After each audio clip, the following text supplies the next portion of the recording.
Ezranu Beshem Hashem, Oseh Shamim Varetz. Jean-Pierre, on fait le shiur Leilou Nishmat, tu m'as dit?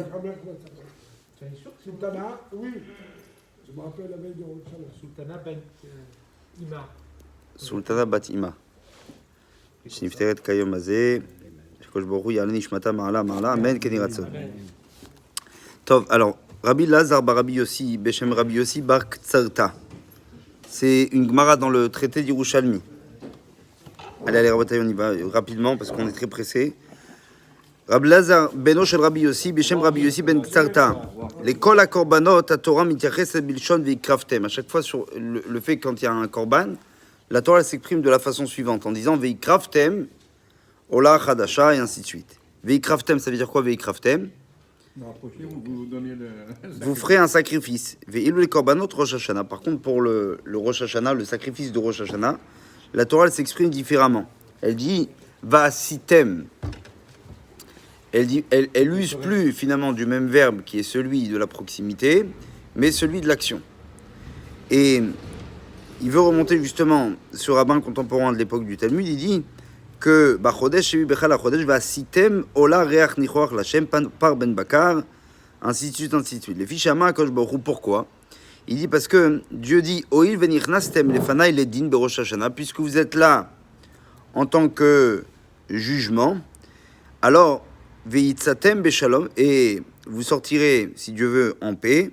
Arenim tiachetz alechem kibira chadasha. Je m'adresse à vous comme de nouveaux personnages. Et alors, et il dit qu'el anashim chadashim l'fichan neymar va asitem keilu na asitem, c'est-à-dire qu'aujourd'hui, à Rosh Hashanah, on devient ce qu'on appelle, on n'est plus des gens qui se rapprochent de Dieu, mais on est de nouvelles personnes. C'est une nouvelle personne qui vient. Et donc c'est pour ça qu'on dit et vous ferez. Quelque part, vous êtes déjà devant Dieu. C'est pour ça qu'on use d'un autre terme qui est celui de l'action. Et vous ferez un sacrifice à Dieu. Puisque la proximité, elle est déjà là. Le dernier jour de l'année, Laïla Matril Rosh Hashanah Vezeh ou Azman Amitarim Biyoter Levarer Rosh Hashanah V'Yom Kippur V'Chol Ma Shebenehem Ma Tafkido Shel Kol Echad Me'eminu. Quelle est la mission de ces jours-là, de Rosh Hashanah jusqu'à Kippour? Dit la Gemara, Baour Ze Mekabel Mishnah Cherifut Leor Divrei Chazash Rosh Hashanah Nu Niyim Kibira Chadasha. On devient de nouvelles personnes. Donc c'est quoi la mission qu'on a? Il dit Ad Kedesh Hadavar Migder Kasi Amatav. C'est-à-dire qu'en fait on se doit d'être comme ce qu'on appelle finalement de personnes qui venaient de naître. Et il dit Kedesh Hadavar Mugdar Kasiya. Il dit alors, si c'est comme ça qu'on est de nouvelles personnes, alors qu'est-ce que vient faire Yom Kippour? Pourquoi on a besoin de Yom Kippour? A priori, on n'a pas besoin de Yom Kippour. Dit la halakha, ou frère de la Gemara dit pardon, chez Rosh Hashanah nous mamlichim alenu et Hashem. En fait, à Rosh Hashanah, on demande à Dieu de devenir quoi? Un melech. Ve'avlatat anat harigar, baru lechol echad sheim haya roe b'emor einav et Hashem nitzav mulo ulo haya mevatza et avera. Il dit le fait de ramener, si vous voulez, l'idée comme quoi Dieu, il est le roi du monde, ça nous empêcherait d'avoir ce qu'on appelle finalement cette capacité à fauter. Il dit, si quelqu'un sait qu'il est à côté du roi, il voit le roi à côté de lui, est-ce qu'il peut fauter? Bah d'ailleurs que non, c'est sûr que non. Donc il dit, plus on amène cette conscience-là, comme quoi Akadosh Baruch Hu, il est Melech al Kol Haolam, il est véritablement le roi du monde, et moins on a cette capacité à fauter. Et il dit Nimsa Sha'amasa Biltiraou Yushorshu Technuto Neotzim Bachakat Amarshav Idia Shachem ou Elokim. Donc c'est-à-dire que tout est dépendant de notre conscience et surtout de notre capacité à voir Dieu dans tout ce qu'on fait. Quand un homme s'est éloigné en fautant, c'est pour ça qu'on doit expier nos fautes. C'est quoi Yom Kippour? Milachon Kibous. Yom Kippour, c'est un lavage.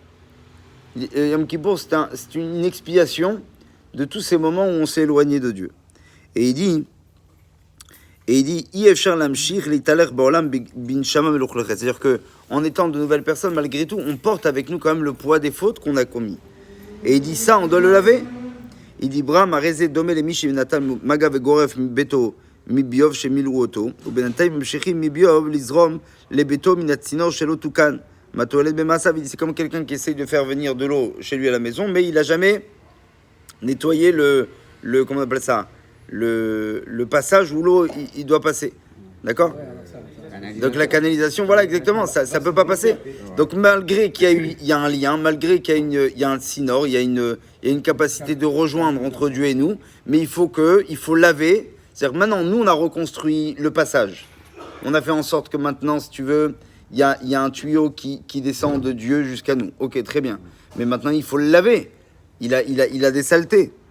Et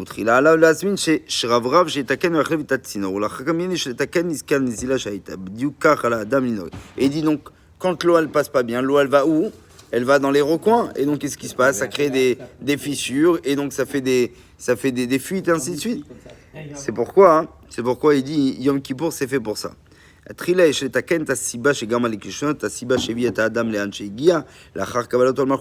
une personne elle a pris sur lui le fait d'avoir un roi, c'est comme si qu'il avait reconstruit ce tsinor, ce lien, et ensuite il enlève toutes ces saletés.